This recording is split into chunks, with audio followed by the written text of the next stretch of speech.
नमस्कार दोस्तों, आप सबका स्वागत है हमारे चैनल पर।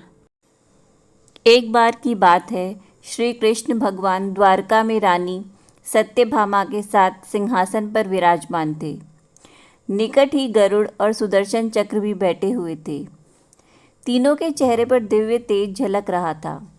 बातों ही बातों में रानी सत्यभामा ने श्री कृष्ण से पूछा कि हे प्रभु, आपने त्रेता युग में राम के रूप में अवतार लिया था। सीता आपकी पत्नी थी, क्या वे मुझसे भी ज़्यादा सुंदर थी? द्वारकाधीश समझ गए कि सत्यभामा को अपने रूप का अभिमान हो गया है। तभी गरुड़ ने कहा कि भगवान, क्या दुनिया में मुझसे भी ज़्यादा तेज गति से कोई उड़ सकता है? इधर सुदर्शन चक्र से भी रहा नहीं गया और वे भी कह उठे कि भगवान, मैंने बड़े बड़े युद्धों में आपकी विजयश्री दिलवाई है, क्या संसार में मुझसे भी शक्तिशाली कोई है? भगवान मन ही मन मुस्कुरा रहे थे। वे जान रहे थे कि इनके तीनों भक्तों को अहंकार हो गया है और इनका अहंकार नष्ट करने का समय आ गया है। ऐसा सोचकर उन्होंने गरुड़ से कहा कि हे गरुड़, तुम हनुमान के पास जाओ और कहना कि भगवान राम माता सीता के साथ उनकी प्रतीक्षा कर रहे हैं।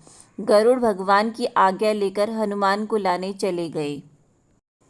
इधर श्री कृष्ण ने सत्यभामा से कहा कि देवी, आप सीता के रूप में तैयार हो जाएं और स्वयं द्वारकाधीश ने राम का रूप धारण कर लिया। मधुसूदन ने सुदर्शन चक्र को आज्ञा देते हुए कहा कि तुम महल के प्रवेश द्वार पर पहरा दो और ध्यान रहे कि मेरी आज्ञा के बिना महल में कोई प्रवेश न करे। भगवान की आज्ञा पाकर चक्र महल के प्रवेश द्वार पर तैनात हो गए। गरुड़ ने हनुमान के पास पहुंचकर कहा कि हे वानर श्रेष्ठ, भगवान राम माता सीता के साथ द्वारका में आपसे मिलने के लिए प्रतीक्षा कर रहे हैं। आप मेरे साथ चले, मैं आपको अपनी पीठ पर बैठाकर शीघ्र ही वहां ले जाऊंगा। हनुमान ने विनयपूर्वक गरुड़ से कहा, आप चलिए, मैं आता हूँ। गरुड़ ने सोचा, पता नहीं यह बूढ़ा वानर कब पहुँचेगा। खैर, मैं भगवान के पास चलता हूँ। यह सोचकर गरुड़ शीघ्रता से द्वारका की ओर उड़े। पर यह क्या, महल में पहुंचकर गरुड़ देखते हैं कि हनुमान तो उनसे पहले ही महल में प्रभु के सामने बैठे हैं। गरुड़ का सिर लज्जा से झुक गया। तभी श्री राम ने हनुमान से कहा कि पवन पुत्र, तुम बिना आज्ञा के महल में कैसे प्रवेश कर गए? क्या तुम्हें किसी ने प्रवेश द्वार पर रोका नहीं? हनुमान ने हाथ जोड़ते हुए सिर झुकाकर अपने मुंह से सुदर्शन चक्र को निकालकर प्रभु के सामने रख दिया।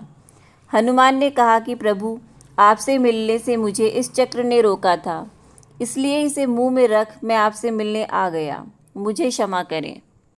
भगवान मन ही मन मुस्कुराने लगे।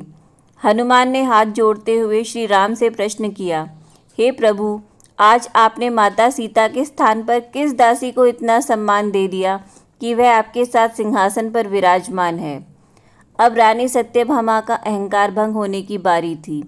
उन्हें सुंदरता का अहंकार था तो पल भर में चूर हो गया।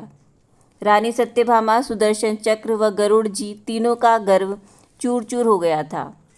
वे भगवान की लीला समझ रहे थे। तीनों की आंखों में आंसू बहने लगे और वे भगवान के चरणों में झुक गए। अद्भुत लीला है प्रभु की। अपने भक्तों के अहंकार को अपने भक्त द्वारा ही दूर किया उन्होंने। जीवन में कभी भी अहंकार नहीं करना चाहिए। ज़रूरी नहीं है कि आज जो आपके पास है वह कल भी होगा। अपने अंदर अगर ज़रा सा भी अहंकार आने लगे तो स्वयं ठाकुर जी हमसे दूर हो जाते हैं। ठाकुर जी को निस्वार्थ भक्तों की ज़रूरत है, अहंकारी की नहीं। अगर आपको ये मेरा वीडियो अच्छा लगा हो तो प्लीज़ इसे लाइक करें और मेरे चैनल को प्लीज़ सब्सक्राइब करें। धन्यवाद।